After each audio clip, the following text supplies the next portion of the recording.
Hello बच्चों, आइए इस प्रश्न को देखते हैं। चतुष्फलकीय संरचना वाली स्पीसीज है। यहाँ पर हमारे को 4 संकुल यहाँ पर दिए गए हैं और हमसे पूछा जा रहा है कि चतुष्फलकीय संरचना किसकी होगी। ठीक है, तो प्रश्न की जो मुख्य अवधारणा है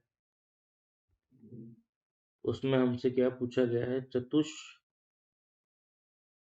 चतुष्फलकीय संरचना वाला संकुल या स्पीसीज। ठीक है, चतुष्फलकीय संरचना वाला संकुल या स्पीसीज। तो हम यहाँ पर जानते हैं कि चतुष्फलकीय संरचना कौन सी स्पीसीज या कौन से संकुल में रहती है। तो ये हम लिख लेते हैं कि ऐसा संकुल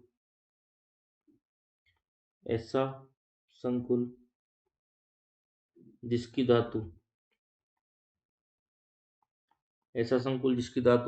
कौन सी श्रेणी से होती है, 3D श्रेणी से, 3D श्रेणी से हो। तो ऐसा संकुल जिसकी धातु क्या होना चाहिए, 3D श्रेणी से होनी चाहिए, तथा जिसमें जो लिगेंड होना चाहिए वो कौन से क्षेत्र का होना चाहिए, दुर्बल क्षेत्र का होना चाहिए। तो तथा जिसमें दुर्बल क्षेत्र लिगेंड हो, तो वो क्या करेगा, तो वह संकुल चतुष्फलकीय संरचना बनाएगा। तो लिखते हैं वह संकुल चतुष्फलकीय संरचना बनाएगा। तो यहाँ पर हम सभी विकल्पों को एक एक करके देखेंगे और ये देखेंगे कि कौन सा तत्व जो है, कौन सी धातु 3D श्रेणी की है और उसके साथ लगा हुआ जो लिगेंड है वो भी क्या होना चाहिए, दुर्बल क्षेत्र का होना चाहिए। तो यहाँ पर हम हमारे विकल्पों की बात करें तो हमारा जो पहला विकल्प ए है वो हमें दिया गया NiCl4 2 माइनस, NiCl4 2 माइनस। तो यहाँ पर जो है Ni जो है वो कौन से श्रेणी के हैं, तो 3D श्रेणी, 3D श्रेणी की धातु है। Ni क्या है, हमारी 3D श्रेणी की धातु है। ठीक है, अब बात करें हम Cl माइनस की। तो Cl माइनस क्या है, दुर्बल,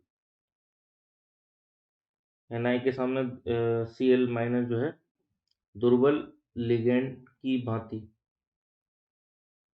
कार्य करेगा। ठीक, तो दुर्बल लिगेंड की भांति यहाँ पर Cl हमारा कार्य करने वाला है। तो इसकी संरचना क्या होगी, हमने अभी देखा कि 3D श्रेणी जो होती है और जिसमें दुर्बल लिगेंड क्षेत्र होता है उसकी संरचना क्या होती है, हमारी चतुष्फलकीय होती है। तो यहाँ पर जो संरचना होगी,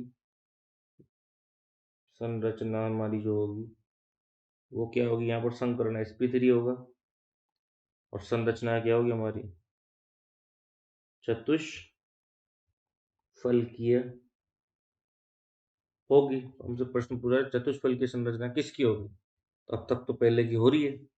अब हम बात करते हैं हमारे दूसरे विकल्प की, जो है NiCN4। तो हमारा दूसरा विकल्प दिया गया है NiCN4 और 2 माइनस दिया गया था उसमें। ठीक है, तो यहाँ पर यदि हम देखें तो यहाँ पर भी Ni तो Ni है, तो Ni की श्रेणी कौन सी होगी, 3D श्रेणी होगी। ठीक, हमारा जो Cn है, तो जो Cn जो हमारा होता है वो प्रबल लिगेंड होता है। क्या होता है, प्रबल लिगेंड की भांति। ठीक है, तो Cn जो है हमारा प्रबल लिगेंड होगा। ठीक है, चाहे कोई भी धातु हो, किसी भी श्रेणी की धातु हो, Cn हमेशा क्या होता है, प्रबल लिगेंड ही होता है। तो यहाँ पर जो है संरचना क्या बन जाएगी हमारी, यहाँ पर हमारा जो संकरण बनेगा वो बनेगा DsP2 और जो हमारी संरचना बनेगी वो क्या बन जाएगी, हमारी वर्ग समतलीय। ठीक है, तो यहाँ पर तो हमारी संरचना चतुष्फलकीय नहीं बन रही, कारण क्योंकि यहाँ पर लिगेंड क्या है, प्रबल लिगेंड प्रबल क्षेत्र में है, तो इसलिए यहाँ पर जो है वर्ग समतलीय बनेगी, चतुष्फलकीय नहीं बनेगी। जबकि हमारे पास धातु यहाँ पर भी 3D श्रेणी की ही उपस्थित है। अब बात करें हम हमारे तीसरे विकल्प क्रमांक सी की। हमें दिया गया PdCl4 2-, PdCl4 2-, ठीक है। तो यहाँ पर यदि हम बात करें PD की,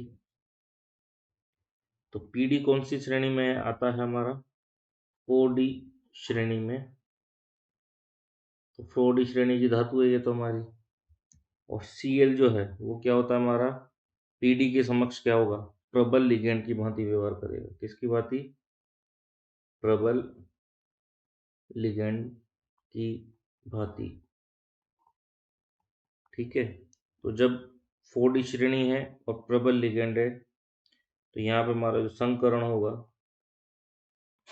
वो होगा DsP2, और जो हमारी संरचना होगी DsP2 की, वो हमारी वर्ग समतलीय होगी। तो ये भी हमारी चतुष्फलकीय नहीं है। अब हम बात करें हमारे अंतिम विकल्प की, विकल्प क्रमांक डी की। तो डी में हमें दिया गया है PdCN4 2-, PdCN4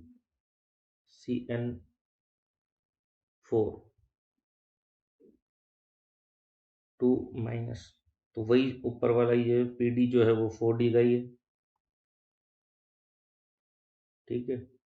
और CN तो हमने अभी देखा है यहाँ पर कि किसी भी क्षेत्र में CN जो होता है वो क्या करता है, प्रबल लिगेंड की भांति कार्य करता है, तो ये तो प्रबल ही रहेगा,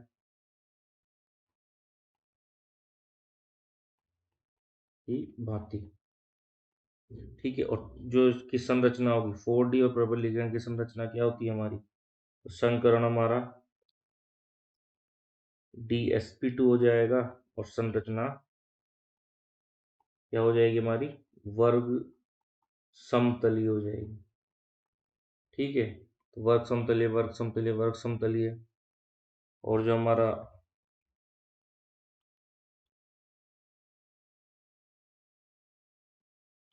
प्रश्न में जो हमसे पूछा गया है, वो हमसे पूछा गया है कि चतुष्फलकीय बताओ। चतुष्फलकीय तो यहीं पर हो रही है, तो विकल्प ए हमारा जो है वह सही विकल्प होने वाला है।